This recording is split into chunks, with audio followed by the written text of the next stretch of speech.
we're a family farm. We were out on the West Coast for about 20 years, and then we were growing out there under Prop 215 in the business out there. My son Skylar was raised out there in Mendocino. And then I guess about whenever Colorado went recreational, Skylar went to Colorado on some consulting gigs, and he wound up buying property there and setting up a farm in Colorado. So one made the whole circle. That we had 2 licensed operations at the time, and then Oklahoma went to voting it in, and so we already had our place here. So we just come in and went to setting up here. So we were 3 state licenses at the time. Skylar was in a relationship that, had kind of soured on him, I guess, and as young men go, he was pretty upset in his head over it and things like that. And so he went back to California, was going to be at the place in California for a bit. And, well, he made a big mistake. He decided he would bring some old product that he had there, grown under Prop 215 medical product, just sitting around. Decided he was going to bring it back this way, and that was a big mistake. And so he did. He loaded it, and then he got caught in Amarillo, Texas. And by product, we're specifically talking about the marijuana, like pounds of yeah, flour. well, pounds of flour, basically pounds of flour, yeah. Some pounds that he had left over, and stuff. It was older product, and like I said, he got stopped. He got caught in Amarillo. And well, Texas is illegal. We all know that. Which it was something that he shouldn't have done, but he did. But the way it all played out in the end, though, overall, they wound up getting a sentence that was just crazy for this day and time for this. He should have only had at the maximum. In the federal level, there's no parole, no probation, so it would have been a probational level in most situations in state. But under federal, since there is no probation, there was definitely going to be time to be done. But it was looking at in the 24-month ranges and things like that. Should have been. So, well, when they went to looking into Skylar's been a very enterprising young man. Like I said, he was raised on the West Coast, and so as the legalization came, and what he had learned was legal now, and he's gotten very, very good at setting up companies and setting up facilities and getting compliant, dealing with the local officials and all of those things over. And so they found out, of course, he had interest in three licenses. In 3 different three states. licensed legal states Right. that he had interest in, owned interest in those licenses and the operations. Basically what it come down to was at sentencing and things, Skylar, made a plea with them. And at sentencing, they basically used his legal interest as relevant conduct, they call it. On the federal level, it's a point system when you go to sentencing, and it's by criminality or your past or things like that, it adds it up, further. And where Skylar should have been at 1 point system, would have placed him at a maximum of 24, 27 months, something in that area. It actually, they pumped him up to 60 months, $150,000 fine. Skylar's never been in trouble before. It's a first timer, and it was all based on his legal actions. Just the action that was there would not have shut him down.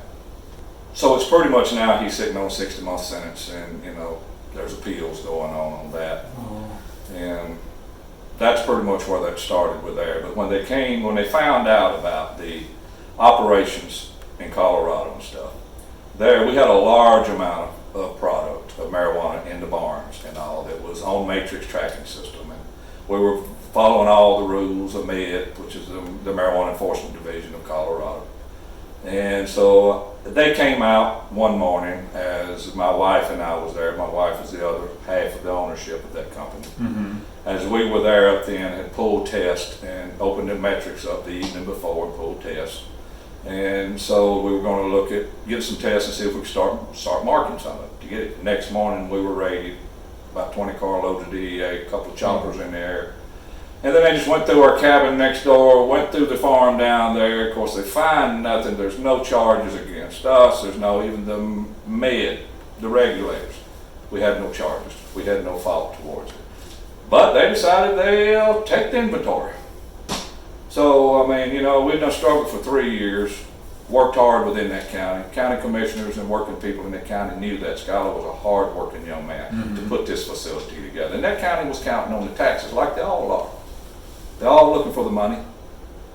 And then to turn around and strip that out of for something that he done that had nothing to do with it. I can understand coming out with for an inspection, you know, and seeing if the product was there. Was he taking this product from there? That's what their point was, you know, but it wasn't. It was all there. But then still take it. And so that pretty much just, you know, put that company out of business. And what would the value of what was taken, what was the, let's say, the retail value on that? The retail value on that would have been at the wholesale level, selling it just all as whole flour as processors. At the time, whole flour was bringing about $200 to $275 a pound. So it would have been approximately 3,300, close to 3,400 pounds there. So they're close to $1 million, you know, between $800,000 and $1 million of gross. Now that gross is broke all up, you know. At these points, we weren't going to be seeing really any money, you know, at that point, you know, because of all the profit situation. The 22.5% of that would have went to the state and the county. That was to them. So they saw no need to file any charges. They saw nothing illegal. And then, like I said, in the med regulators, were never, you know, said we were out of line on anything. Everything was there, you know, under metrics. It was under a tracking system. It was there. All that could have been done, and really could have been done, is come on in and look at the stuff. It's still here. Are there any med regulations being violated? If not, it's still here. You know, I mean, all they were really looking for the most, of course, financial documents and things. The biggest thing after looking through financial paperwork is, where's the money? Well, what damn money? There ain't no money. You see, look at the records. All the records were sitting on the desk down at the farm. Everything, all the taxes had done been paid on it and every damn thing else, you know. Mm-hmm. They wanted the money. But what I can tell you though is, if it had been $1 million there, taxes paid on it, clean money. Well, we can't bank. So what are we supposed to do? But if we'd have had it hidden around the house, they'd have dug it up and they took that too. They took the safe, they found our safe down at the farm and they brought it to the cabin where we were. And of course, they took them an hour or so to find the right keys, and it kind of was upset, and they figured we knew where a key was or whatever. And I said, I don't know where a damn key is, but you know, if you're looking for money, ain't no damn money in there, because there ain't none. So, you know, they worked on it for about an hour, and finally he found the right key. So before he picked it up, he had to have somebody looking at him. Of course, disappointment all over their face when they opened up, because there ain't no money. That's what I told you guys, there ain't no damn money. There ain't no money in it. But the point of it is, they could have took it. Yeah. They would have took it. And that was the main thing they wanted. You know, we had recreational license in California, we had recreational license in Colorado. Here is medical. But there was no diversion. They found it. It was there. So there was no reason. That's why there was no charges. This is a precedent-setting case because never before has someone's legal recreational licenses been used against them for relevant conduct for sentencing before. Yes, that's what we understand. Relevant conduct. Well, I was reading the appeal, and he was not allowed any objections, and no evidence was allowed into the court. Than what he stupidly done to do that. But it damn sure still don't deserve the sentence that he got, and it goddamn sure don't deserve sitting there where there's a death sentence that could possibly happen. My biggest point that really gets me over the whole thing, of course, and worried about my son and sitting in prison now and this virus thing going on, is definitely put in account his trustee status, of course, and he's at a prison down in Pensacola, Florida. Yeah, what's the name of the place? Softly Field. And it's a camp. He works over on the military base and stuff. But with this virus and thing going on, you know, I've been hearing all over the country, and there's been memos handed out to start releasing a lot of these folks. And when you look at the situations they're in down there, I mean, there's no way to distance these people. They've quarantined them, and we're hoping they're quarantining them to let them all out, or are they just looking through which ones? But they're quarantined them to 14 days, and I mean, there's no distance between you at all in any way. It's kind of a life and death situation in some ways, you know, if you get caught, you know, like I said, I don't know nothing about the virus or nothing, but what I see on TV with some people it seems to take out, some people it's nothing to it. Right, and you're saying there's no soap? Yeah, and you know, they're letting them shower once a week is when they take them. out to shower. Of course, they're delivering their meals, I believe I've been told, to the cell block there. And I think he's in dorms, and I think it's 10 or 12 or something in dorm rooms, so they're confined to their dorm rooms. But like I said, it's a very small area, so, and you know, there's hardly any medical things, attentions there, or anything either. And then we've been seeing these mandates of letting them out and, you know, let them go home on ankle bracelets and things like that. And we're seeing and hearing more that they're coming out of other institutions like Texarkana that's more, doesn't have the work programs and things. I tell you what really started seeing and looking to me like was down there, there's a big work program. There's some private companies involved into running the prisons, and of course to meet the need of the military bases, NAS and Eglin Air Force Base down the road in Fort Walton Beach. That's what they do. They have contracts to handle all the groundskeeping. So that's what the inmates there at camp are. And they pay them 13 cents a day? 13 cents a day, I believe it is. I mean, you know, things like, you know, in the quarantine and things, they're going to quarantine, but then some they still take to work on here. But then they bring them back to the dorm. I mean, it doesn't make any sense at all. And this is the base where the Blue Angels? The Blue Angels was. Headquarters? Yeah, shut off all the visits 3 weeks ago. Actually, they shut them off before they ever started quarantine. They put them into quarantine. I think they've been in about 7 days or something in quarantine, which Skyler said the first 2 days of that, I mean, they took him over to the base to work. Really? Yeah, I mean, there's a job over there. I mean, I don't think grass can grow up to your butt around them $1 million jets.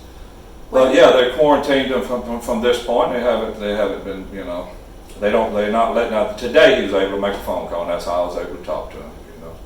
They let him out, and they said it'd be next Tuesday. So once a week, they'll let them have a phone. It's a federal prison, but they have a private company has contracts of running and doing certain things with it, you know. And so it's not, there's someone whose financial best interest is in not releasing. Right, there's 700 something inmates in this institution. I ain't heard of none of them walking out yet. And every one of these inmates here are trustee status, or they wouldn't be there. Trustee status, drug crimes, or they say about a third or so blue collar. Nobody's getting out of here yet, you know what I mean? And but we're hearing in other institutions they are, like at Texarkana and things like that going on. I know it's going to take time if that's what they're planning to do, and they're categorizing them down. But I mean, you know, how much time does it take to get them out? Or I mean, you know, or does it take people to go to dine and drop it in there? And you know, the guards down there, I'm sure they're worried coming in and out of there. They're the one, they'll either bring it in, and if they get it from there, they're taking it to their families. And like I said, I'm just concerned that they're not trying to make moves at all because they're money makers. I mean, it's a money making thing. And I mean, if anybody qualifies, all these guys do. I mean, they're ready. As soon as they hit a point in their time anyway, they're already qualified for halfway house or home release, you know, with ankle bracelets and things. And like Skyler and things like that, he has a home. He has a home to go to. He has a job to go to. He has all these things, and actually they could be trying to let him work and let him pay his fine, if anything, what it should have been in the first place. This day with marijuana, and coming in, you come through a wrong state, untaxed marijuana coming through my state, and just put people away like this for 6 years and things like it. Never had any trouble at all. I mean, they qualify for this release now. You know, and a lot of these inmates are going straight to a place to be at home and have work and have jobs, you know, and I just don't, with all this going on, you got to look at releasing them, is the way I see it. Yeah. You know, and it's being directed down. I mean, it's being handed down. There was a couple of memos that's been handed down by the Attorney General William Barr, and so it's just making criteria of which one's this or what, but you know, things can move a little faster, in my opinion. They say the conditions and things like that, he's had bronchitis and stuff, and you can't keep people tight like that. And if it breaks, it breaks. It's already breaking out in other prisons, you know, federal levels and all. States are turning them loose left and right. State of Texas has been turning them loose quite a few. Actually, some lawsuits against an institution in Texas I hear down here about some of the unsanitary issues that they're dealing with, and not. So I mean, I just don't understand why a federal prison camp with everybody in that camp trustee status, or they would not be there, that they're not releasing them. How are you keeping this from them, or if it's there, from military and civilian workers in there, and then the guards? You know, there's no way. I don't see why they're not moving them out faster and faster. At least let them go till the shit clears. There's no hand sanitizers, there's none of that. Hell, from what I understand, in the federal level around here, they don't even let them have bleach. They don't clean with bleach. It's just crazy. It's really crazy. And like I said, it's not just him. I mean, everybody out here, this drug thing, period. But damn sure the marijuana. I mean, we're right around the damn corner from being fully legal. We're deemed essential businesses. Mm-hmm. You know, stores can stay open. I got a letter of essential to move around in Oklahoma to deliver medical, marijuana, cannabis to these places. But then again, even on that, small business loans and things to prop us up. Nah, we don't qualify. Don't qualify at all, but we're essential. It's just crazy. And the bottom down line is, at any moment, the federal government could come kick your door down just like they could ours, throw us all to the damn ground. This is hugely important, and it's important to what we're doing, and you know, in the cannabis movement, getting federally legalized and getting our businesses in a better angle and everything, you know, and getting my son released and all the others that are in there for the same damn things. Turn them out, free the beds up. There's some that got to be there. There's a lot of them don't need to be there. They can be out here paying taxes, helping support whatever the hell's going on now, and wherever we're going now, then keeping people tied down like that. This shit's got to change.